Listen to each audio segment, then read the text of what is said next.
Hello everyone, welcome to Krishna coaching online classes. तो हम discuss कर रहे हैं ज्योग्राफी की क्वेश्चन सीरीज। अभी हम स्टार्ट करेंगे क्वेश्चन नंबर 121 से। क्वेश्चन क्या है? The headquarters of the survey of India department is located at. तो सर्वे ऑफ इंडिया का हेडक्वार्टर कहाँ पे है? जयपुर, देहरादून, हैदराबाद या फिर न्यू दिल्ली? तो इसका राइट आंसर है देहरादून। देहरादून कहाँ पे है? उत्तराखंड में। ठीक है। जयपुर कहाँ है? राजस्थान की कैपिटल है। हैदराबाद किसकी कैपिटल है? ये तेलंगाना की कैपिटल है। ठीक है। और आंध्र प्रदेश की क्या है? वो है अमरावती। ठीक है, इसके बारे में देख लेते हैं।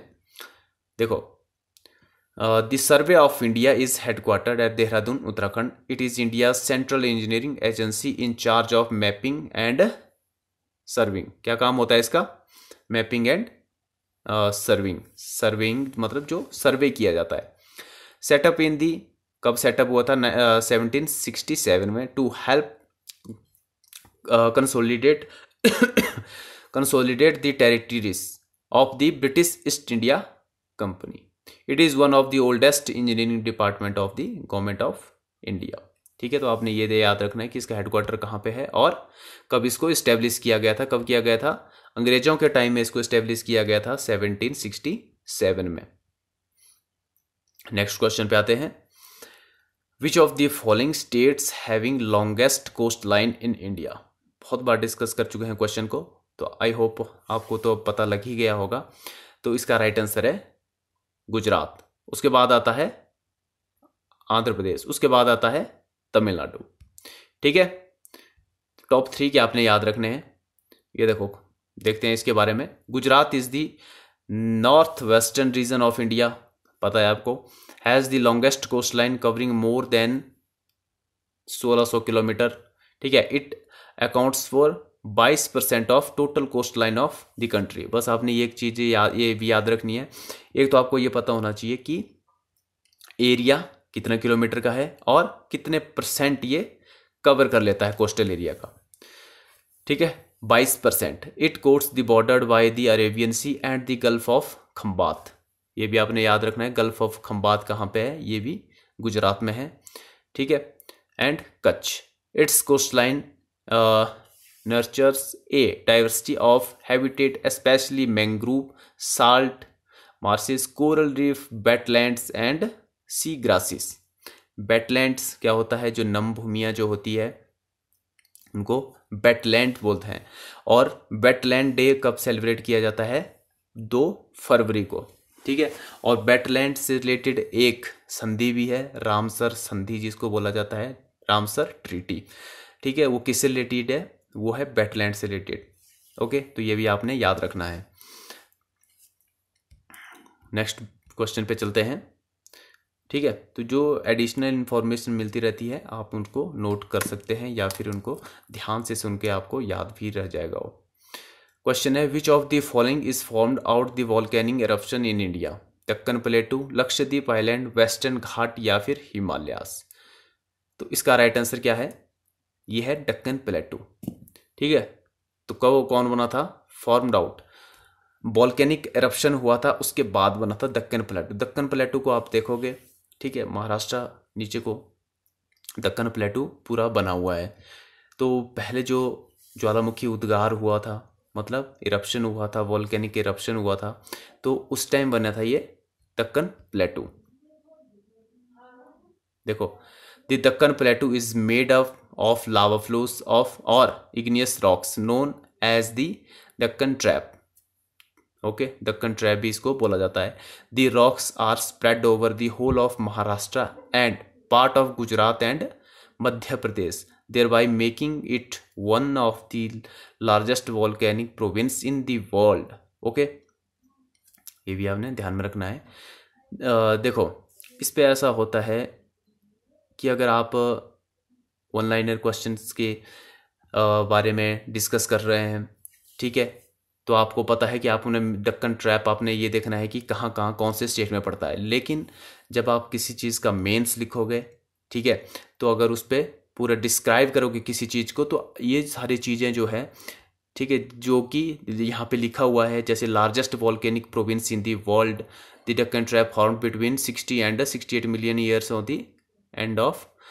तो ये सारी चीज़ें आपको मेंस में लिखनी पड़ेगी, तो ये सारी चीज़ें आपके लिए उतनी ही इम्पोर्टेंट है। ठीक है, तो नेक्स्ट क्वेश्चन पे चलते हैं। ये देखो, the plateau that has both west and east flowing drain system is, तो कौन सा है, जो कौन सा प्लेटू है जो ईस्ट एंड वेस्ट की ड्रेन सिस्टम है जिसका? मालवा, छोटा नागपुर, रांची या फिर हजारीबाग। तो इसका राइट आंसर है option number A, Malwa. Malwa का पठार भी इसको बोला जाता है, क्या? मालवा प्लेटू। देखो इसके बारे में देखते हैं। द मालवा प्लेटू रफली from A triangle based on the Vindhya hills. Map में देखोगे तो विंध्या हिल्स देखोगे आप कहाँ पे है, और दूसरा आपको ये भी पता लग जाएगा कि मालवा जो है वो कहाँ पे है, मालवा प्लेटू। ठीक है, bounded by the Aravalli range in the west and Madhya Bharat Pathar to north, the Bundelkhand to the east. Bundelkhand, एक बुंदेलखंड है और एक बघेलखंड है। ठीक है, मैप में देखोगे तो दोनों साफ साफ आपको अलग अलग दिखाई दे देंगे। इट हैज़ टू सिस्टम और of drain, one toward the Arabian sea. ठीक है, आपको पता है अरेबियन सी में, एक अरेबियन सी में जाती है नदियाँ। देखो अरेबियन सी में कौन सी रिवर जाती है? नर्मदा, तापी, माही, एंड अदर टुवार्ड्स द बे बंगाल, चंबल, बेतवा। ठीक है, ये कहाँ जाती है? बे ऑफ बंगाल में जाती है। नर्मदा रिवर कहाँ से निकलती है? ये निकलती है अमरकंटक से। ठीक है, और ये एकमात्र रिवर है जो रिफ्ट वैली से होते हुए बहती है और कहाँ मिलती है? अरेबियन सी में जाती है। नेक्स्ट क्वेश्चन है, देखो, tropic of cancer passes through which of the following Indian state. तो जैसे हमने पढ़ा था ट्रॉपिक ऑफ कैंसर और ट्रॉपिक ऑफ कैप्रिकॉन क्या होती है, तो ये जब मान लो ये है, जैसे आपको पता ही है, ये मान लो हमारी पृथ्वी है, बीच से जो लाइन काटती है उसको बोलते हैं इक्वेटर, और 23.5 डिग्री यहाँ से एक लाइन जाती है और 23.5 यहाँ से नीचे से एक लाइन जाती है। ठीक है, तो ऊपर वाली जो लाइन है इसको बोलते हैं लाइन ऑफ कैंसर, और जो नीचे वाली लाइन है इसको बोलते हैं लाइन ऑफ कैप्रिकॉन। तो जो ऊपर वाली लाइन है लाइन ऑफ कैंसर, ये जाती है इंडिया को वो बीच से काटती है। ठीक है, तो वो है 8 स्टेट है। कौन कौन से हैं? ऑप्शन नंबर 3 इसका राइट आंसर है। गुजरात, मध्य प्रदेश, छत्तीसगढ़, झारखंड, वेस्ट बंगाल, त्रिपुरा एंड मिजोरम। इस क्वेश्चन को आप मैप में जब देखोगे आप, जो बीच से लाइन जा रही है, ठीक है, तो उसको अगर आप देखोगे वो इंडिया को बीच से काट रही है, तो उसको देखो कौन कौन से स्टेट उस पर पड़ रहे हैं, तो आप जल्दी उसको समझोगे और इस क्वेश्चन को भूलोगे नहीं। जैसे जब भी ये क्वेश्चन आता रहेगा आपको माइंड में एकदम पता लग जाएगा कि कौन कौन से स्टेट पढ़ रहे हैं। सबसे पहले गुजरात, मध्य प्रदेश, छत्तीसगढ़, इस हिसाब से फिर नॉर्थ ईस्ट में चले जाएंगे। और एक और लाइन है, उसको बोलते हैं IST, इंडियन स्टैंडर्ड टाइम। वो 82.5 डिग्री कहाँ से जाती है? इलाहाबाद, मिर्जापुर से। ठीक है, वो IST लाइन है। चलो आगे चलते हैं। ये देखो यहाँ पे तो ये दिया ट्रॉपिक ऑफ कैंसर, 8 स्टेट आपको पता है। ये कौन कौन से स्टेट है ये बता दिए, जैसे Gujarat, Rajasthan, Madhya Pradesh, Chhattisgarh, Jharkhand, West Bengal, Tripura and Mizoram. Okay, ये क्वेश्चन पूछा जाता है, बहुत बार एग्जाम में आता है ये क्वेश्चन। नेक्स्ट क्वेश्चन है, a tropical deciduous plant special to the Deccan plateau is. तो कौन सा प्लांट है? टीक, शीशम, सैंडलवुड या फिर साल। सैंडलवुड क्या होता है? ये होता है चंदन। ठीक है, चंदन का पेड़। तो इसका राइट आंसर है 3, सैंडलवुड। ओके, देखो इसकी देखते हैं आगे। Teak, sal, sandalwood, sheesham and mahua are some of the tropical deciduous trees that extend from the Shivalik ranges in the north to the eastern flanks of the Western Ghat. In the peninsula. देखो चंदन के जो पेड़ maximum वैसे western घाट में ही और eastern घाट में होते हैं, ठीक है। Among them sandalwood is native to the Deccan plateau. Okay, Deccan plateau आपको पता है, लास्ट क्वेश्चन में भी हमने डिस्कस किया था कहाँ कहाँ पे पड़ता है, कौन कौन से स्टेट में। The total extent of the distribution is the approximately 9000 kilometre, of which 8200 kilometers is located in the state of Karnataka and Tamil Nadu.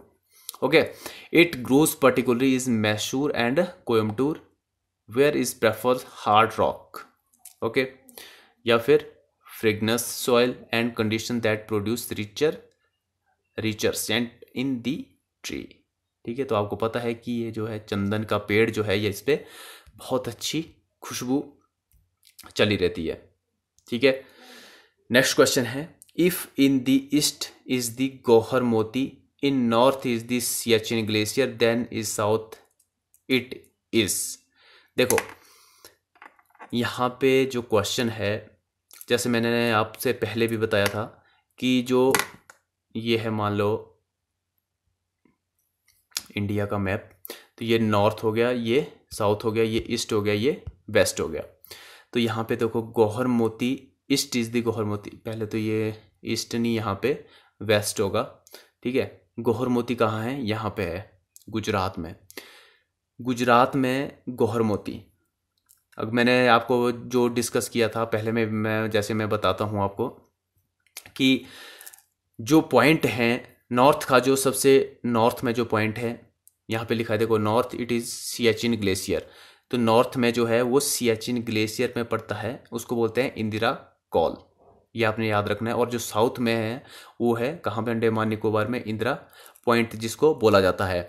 और जो वेस्ट में है गौहर मोती, सबसे लास्ट पॉइंट, मतलब गौहर मोती एक विलेज का नाम है जो इनहेबिटेड विलेज है, जहाँ पे लोग रहते हैं, तो वो है गौहर मोती। और जो नॉर्थ में है, सॉरी ईस्ट में है, वो अरुणाचल प्रदेश में, जैसे मैं बोलता हूँ कि वो है वालांगू, और एक है कीबीथू। कीबीथू ये भी आपने याद रखना है, कीबीथू, ठीक है, कीबीथू। तो ये भी आसपास पड़ते हैं वालांगू और कीबीथू। तो देखो अगर ऑप्शन में आता है गौहर मोती और सरक्रीक, सरक्रीक मैंने आपको बताया था, सरक्रीक भी गुजरात में, लास्ट पॉइंट है गुजरात। जो सरक्रीक है वो पाकिस्तान के साथ उसका बाउंड्री लगता है, लास्ट पॉइंट है सरक्रीक। वो एक दलदली भूमि है, वहाँ पे कोई इनहेबिटेड नहीं है, कोई रहता नहीं है, वो सिर्फ एक दलदली भूमि है, तो वो लास्ट पॉइंट है सरक्रीक आपका। लेकिन अगर गौहर मोती ऑप्शन में आता है तो गौहर मोती राइट आंसर होगा, क्योंकि वो इनहेबिटेड गांव है। अगर दोनों ऑप्शन आ जाते हैं तो सरक्रीक इसका राइट आंसर होगा, ठीक है। तो इस हिसाब से आपने इसको समझना है। देखते हैं इसके बारे में। गौहर मोती is the western most inhabited village in India. Inhabited village in India है वेस्टर्न, वेस्ट में, लेकिन जो सरक्रीक है वो लास्ट वेस्टर्न पॉइंट है, लेकिन वो इनहेबिटेड नहीं है, वो एक दलदली वेटलैंड है वहाँ पे, ठीक है।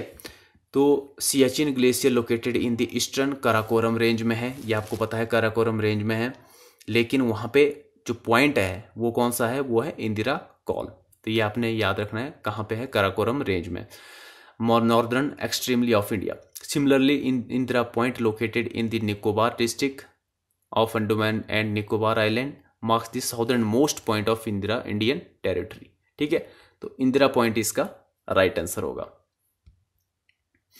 नेक्स्ट क्वेश्चन पे आओ, ये देखो, which of the following rocks formation result in eastern Ghat, जो पूर्वी घाट है वहाँ पे कौन सी रॉक्स हैं, ये है, देखो ऑप्शन नंबर 4 इसका राइट आंसर है, चार्नोकाइट्स, ग्रेनाइट्स, या फिर ग्नेसिस, क्वार्टजाइज रॉक्स, ठीक है। तो ऑप्शन नंबर 4 इसका राइट आंसर है।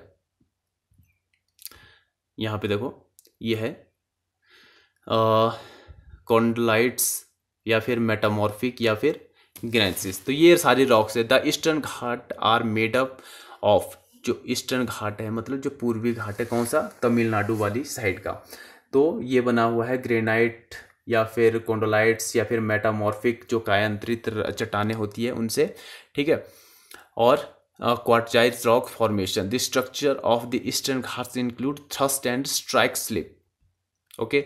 फॉल्ट्स और along its range limestone, bauxite and iron ore are founded in the eastern Ghats hill ranges. तो ये आपने ये चीज़ भी याद रखनी है, कौन सा, लाइमस्टोन, बॉक्साइट, आयरन फाउंड किए जाते हैं कहाँ पे, ये ईस्टर्न घाट में।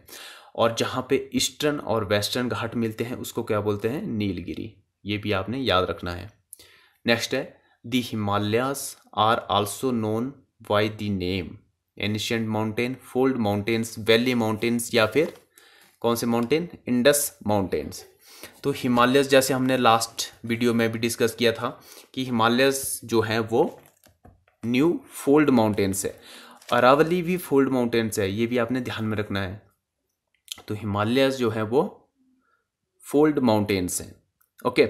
माउंटेन्स कितने प्रकार के होते हैं ये भी मैंने आपको बताया था, जैसे फोल्ड माउंटेन्स होते हैं और कौन से होते हैं, फोल्ड माउंटेन्स हो गए, और जो अवशिष्ट पर्वत जो होते हैं वो उनको क्या बोलते हैं, रेजिडुअल माउंटेन्स, ठीक है। अवशिष्ट पर्वत मतलब जिनका अपर्दन होता रहता है, जो धीरे धीरे टूटते रहते हैं, ये कौन से हैं, जैसे नीलगिरी हो गया, विंध्या सतपुड़ा हो गए, ये हैं अवशिष्ट पर्वत, रेजिडुअल पर्वत बोलते हैं इनको।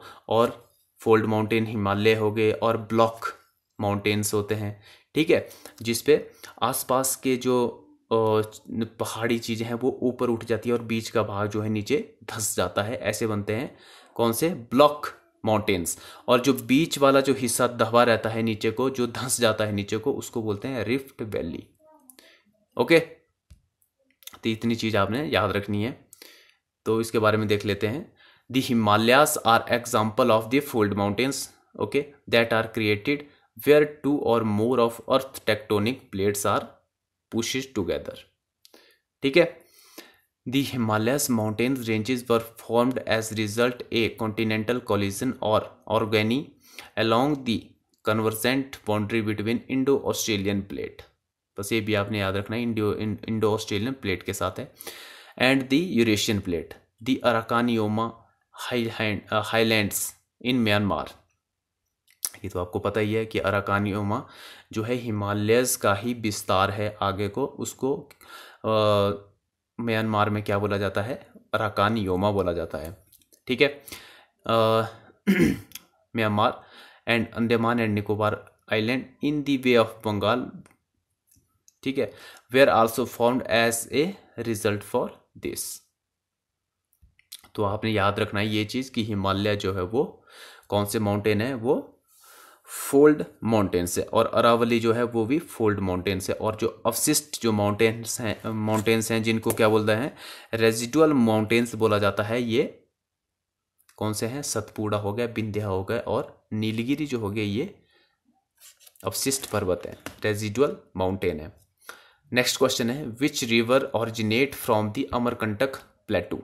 अमरकंटक प्लेटू कहाँ है, पहले ये पता होना चाहिए, ये है मध्य प्रदेश में, ठीक है। तो वहीं से ही हमारी जो रिफ्ट वैली से जो नदी गुजरती है और अरेबियन सी में जाती है, वो है नर्मदा रिवर। ये ओरिजिन होती है कहाँ से, नर्मदा रिवर अमरकंटक प्लेटू से, प्रॉपर अमरकंटक से। और सोन रिवर जो है वो भी अमरकंटक के पास से ही, बैतूल की पहाड़ियों से निकलती है सोन, ठीक है। तो ये आपने याद रखना है। और गोदावरी रिवर कहाँ से निकलती है, ये निकलती है महाराष्ट्र, नासिक से, ठीक है। तो ये आपने ध्यान में रखना है ये चीज। The source of the Narmada is a small well known as the Narmada Kund. Narmada नदी नर्मदा कुंड से निकलती है, जैसे गंगा गंगोत्री और यमुना यमुनोत्री से निकलती है, कहाँ, उत्तराखंड से, ठीक है। तो Amarkantak hill in the Anuppur district zone of eastern Madhya Pradesh. The river moves down from the Amarkantak range at the Kapildhara waterfall. एक याद रखना है आपने, ये कपिलधारा वाटरफॉल है, किस पे है, Narmada, and the flows A rift valley between the Satpura and Vindhya range. तो सतपुड़ा और विंध्या रेंज के बीच में रिफ्ट वैली से होती हुई बहती है नर्मदा रिवर। तो ये चीज़ आपने ध्यान में रखनी है। और कहाँ जाती है ये जाती है अरेबियन सी में, ठीक है। और एक धुआंधार वाटरफॉल जो है वो कौन सी रिवर पे है, ये भी नर्मदा रिवर पे है। तो ये भी आपने याद रखना है। कपिल धारा हो गया, धुआंधार वाटरफॉल हो गया, ये है नर्मदा रिवर पे। ओके, तो नेक्स्ट वीडियो में मिलते हैं।